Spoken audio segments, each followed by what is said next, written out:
नमस्कार दोस्तों, class 9th का आप लोग का जो एनुअल एग्जाम हो रहा है बाबू, जो कि आप लोग का 24 मार्च का साइंस का होने वाला है।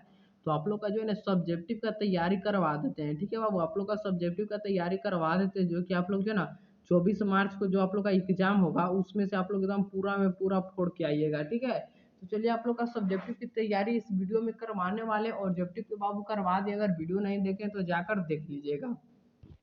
और अगर आप लोग चैनल पे फर्स्ट बार आए तो चैनल को भी आप लोग सब्सक्राइब कर लीजिएगा। ठीक है, और संस्कृत का भी तैयारी करवाने वाले हैं तो चैनल को आप लोग सब्सक्राइब कर लीजिएगा।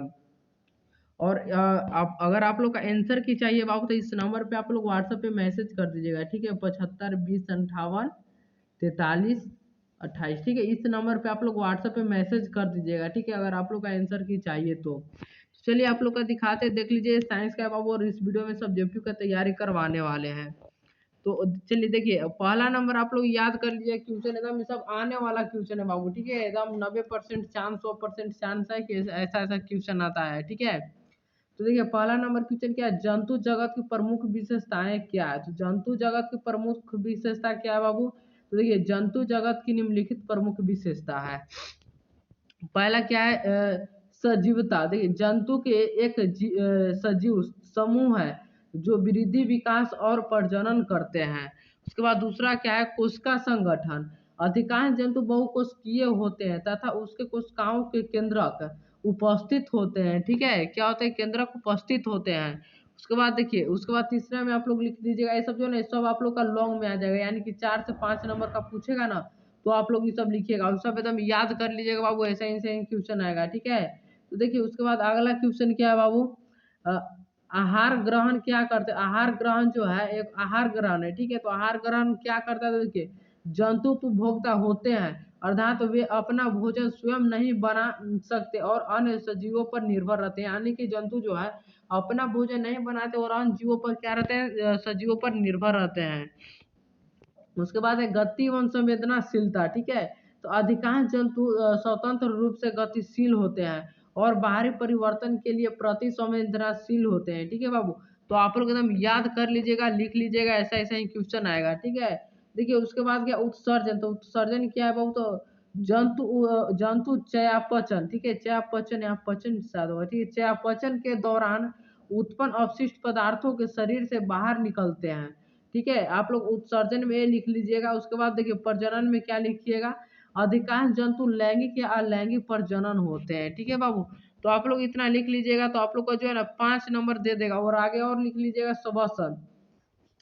तो सभी जंतु ऊर्जा प्राप्त करने के लिए ऑक्सीजन का उपयोग करते हैं और कार्बन डाइऑक्साइड उत्सर्जित करते हैं। ठीक है, परिसरण तंत्र जंतु शरीर में पोषण तत्वों और गैसों का क्या संचार करने के लिए परिसरण तंत्र का उपयोग करते हैं। ठीक है, तो आप लोग लिख लीजिएगा ऐसे ऐसे, तो आप लोग का जो ना पूरा में पूरा नंबर मिल जाएगा जी। ठीक है, तो आप लोग पूरा एकदम ये सब याद कर लीजिएगा। ठीक है, उसके बाद आप लोग का दूसरा क्वेश्चन क्या आ जाएगा, दूसरा आ जाएगा समस्थानिक और संभारिक में अंतर लिखे। ठीक है, तो देख लीजिए समस्थानिक है संभारिक ही है बाबू। ठीक है, तो देख लीजिए पहला में क्या है, पहला में परिभाषा लिखा हुआ है। ठीक है, परिभाषा यहाँ पे देख लीजिए, यहाँ पे शो किया हुआ है विशेषता में। ठीक है, तो परिभाषा में क्या है, वे परमाणु जिनका परमाणु क्रम समान हो लेकिन परमाणु द्रव्यमान भिन्न हो। ठीक है, देख लीजिए परमाणु द्रव्य क्या हो, परमाणु जो है क्रम समान होता है लेकिन परमाणु द्रव भिन्न होता है, यह समस्थानिक कहलाता है। और संभारिक किसे कहते हैं, वह परमाणु जिनका परमाणु द्रव्यमान समान हो लेकिन परमाणु क्रमांक भिन्न हो। ठीक है, उसे कहते हैं संभारी। उदाहरण में देख लीजिए, दूसरा में आप लोग लिख दीजिए उदाहरण, हाइड्रोजन के समस्थानिक क्या प्रोटियम। ठीक है, क्या एच एच है। ठीक है, H1 हो जाएगा। ठीक है बाबू, उसके बाद देखिए, उसके बाद क्या है बाबू, उसके बाद है ड्यूटेरियम। ठीक है, ड्यूटेरियम 2H। उसके बाद क्या है, ट्रिटियम। ठीक है, 3H है। उसके बाद देखिए कैल्शियम 40, यानी कि 40 Ca और आर्गन 40। ठीक है, तो आप लोग इतना देख लीजिए। उसके बाद समानता देखिए, समानता क्या है, रासायनिक गुण समान होते हैं क्योंकि इलेक्ट्रॉन संरचना समान होती है। उसके बाद भौतिक गुण समान होते हैं क्योंकि परमाणु द्रव्यमान समान होता है। ठीक है, तो आप लोग लिख दीजिएगा। उसके बाद अंतर और देखिए क्या है, भौतिक गुण अलग होते हैं क्योंकि द्रव्यमान अलग होता है। उसके बाद रासायनिक गुण अलग होते हैं क्योंकि परमाणु क्रम अलग होता है। ठीक है, देखिए इसमें भौतिक, इसमें रासायनिक। ठीक है, तो आप लोग देख लीजिए, ऐसे आप लोग लिख दीजिएगा। ठीक है, तो आप लोग का नंबर मिल जाएगा। उसके बाद तीसरे नंबर क्वेश्चन क्या है, न्यूटन के द्वितीय गति के नियम से बल, द्रव्यमान और त्वरण में संबंध क्या है। ठीक है, तो न्यूटन के तृतीय गति के नियम कहता है कि, क्या कहता है बाबू, तृतीय गति का नियम क्या कहता है कि किसी वस्तु पर लगाया गया बल उसके द्रव्यमान और त्वरण के गुणनफल के बराबर होता है। इस नियम को संख्यात्मक रूप से निम्नलिखित प्रकार से लिखा जा सकता है, यानी कि कई नियम से लिखा जा सकता है बाबू। देखिए यहाँ पे सिद्ध किया हुआ है। ठीक है, F बराबर m है, जहाँ क्या F बल हो। ठीक है, न्यूटन में। ठीक है, F क्या हो, बल हो, फोर्स। उसके बाद m द्रव्यमान हो किलोग्राम में। उसके बाद ए जो है ना, ए त्वरण हो। ठीक है, मीटर प्रति सेकंड में।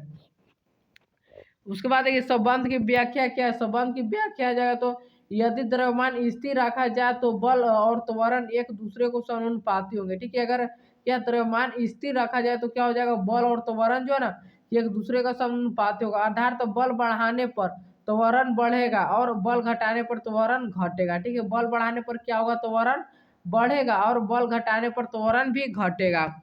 उसके बाद दूसरा विशेषता क्या आप लोग लिखिएगा, यदि बल स्थिर रखा जाए तो द्रव्यमान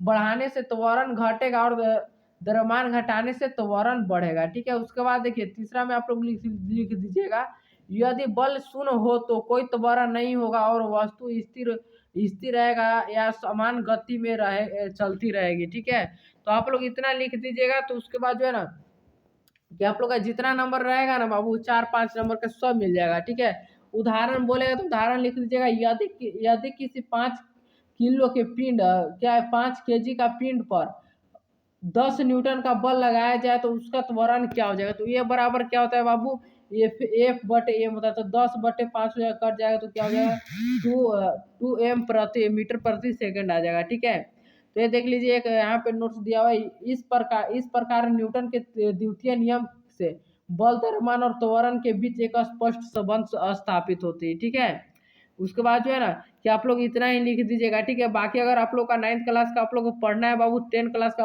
अच्छा नंबर लाना है तो प्ले स्टोर पर आप लोग जाइएगा और स्टडी प्लस आप लोग एप्लीकेशन डाउनलोड कर लीजिएगा। ठीक है, और एप्लीकेशन डाउनलोड करने के बाद जो है ना, इसमें न्यू यूजर पर क्लिक करके आप लोग यहाँ पे आप लोग क्या कर लीजिएगा, यहाँ से आप लोग रजिस्टर कर लीजिएगा। ठीक है, तो आप लोग का ऐसा इंटरफेस खुलेगा। ठीक है, यहाँ पे अपना नाम डाल लीजिएगा, मोबाइल नंबर, एक ईमेल आईडी, उसके बाद स्टेट का नाम, उसके बाद सिटी ऑफ पासपोर्ट। ठीक है, उसके बाद रजिस्टर कर लीजिएगा। उसके बाद देखिए, उसके बाद जो है ना कि यहाँ से आप लोग आके न्यू बैच जो है ना कि यहाँ से आप लोग टारगेट बैच जो है ना कि यहाँ से आप लोग ज्वाइन कर सकते हैं। ठीक है, तो आप लोग कर लीजिएगा बाबू।